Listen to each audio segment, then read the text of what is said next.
Naigitaban bantayan ti DOS ti pag-asa ti dakkel a posibilidad a mapasaran ti El Nino ang mangitonda ti nabara a temperatura ken natidog a dry spell, mabalin pa nga agtinag daytoy a super El Nino.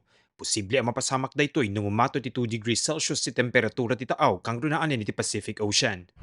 May paparating na El Nino. So inaasahan natin yun na sa June, July, August. JJA, pag ganun kasi, based dun sa experience natin, pinapainit niya yung yung ating karagatan at yung sea surface temperature. Nagkakaroon tayo ngayon ng maraming evaporations. Ti El Nino ti mabalimpay ang mangitonda ti napipigsa a bagyo. Yung mga latent heat of vaporization na tinatawag natin o yung energy ng bagyo, magsistay dyan sa taas ng Pacific at alam naman natin yun. Yun yung ginagamit na energy ng bagyo at medyo malalakas. So are we expecting more and stronger bagyo this year? Merong mga panahon ng El Nino na kahit sabihin natin na pag El Nino kulang tayo sa ulan, pero merong bagyo na malalakas. Kabayatan ako na ti pag-asa asaan tayo pa'y anapasaran ti nakaro akapudot ti panyempo. Si punti sa serek ti dry season, 33 degrees Celsius pa'y laing ti nai-record akangatuan na temperatura. Inayon daan na barbara kaliti na palpalabas at awen. Nupi ka sa posible ang umato pa'y ti temperatura ti bulan ti Mayo. Iti agdama, nalamiis pa'y laing ti agsapa. Ang hindi daw maganda is yung masyadong malaki yung range, kumbaga mababa yung madaling araw, then mainit yung ating tanghali.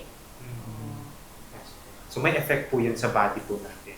Yun yung sinasabi nila. Doon nagkakaroon ng parang unstable yung ating katawan. Pag masyadong extreme, yung range ay mas mahaba ng 10 degrees Celsius. Naiget ang mapalpalagipan dagiti umili ano mabalbalin kat saan nga agpainit manipod alas 11 ti bigat aging gana alas 3 ti malem tapnon maliklikan dagiti sakit kas heat stroke. Nagbalaag pa'y ti pag-asa nga adda negatibong epekto na ti panagpuor ti agdawlaw kang runaanan iti a dry season. Kunada saan laeng at ti panawen ti kalgaw ti rason ti napudot a panyempo ngem ket di dagiti pa'y sumagmamanong aktibidad ti tattao. Madami na kasing paalala na ginagawa ang ating probinsya doon. Namigay na din sila ng shredder para madali lang din maisama doon sa pag-araro yung mga yun sa paghanda sa araw ng pagtatanim. Kaya lang gusto nilang lagi nagmamadali. So mas konti ang trabaho pag sinunog pero malaking epekto nun sa global warming.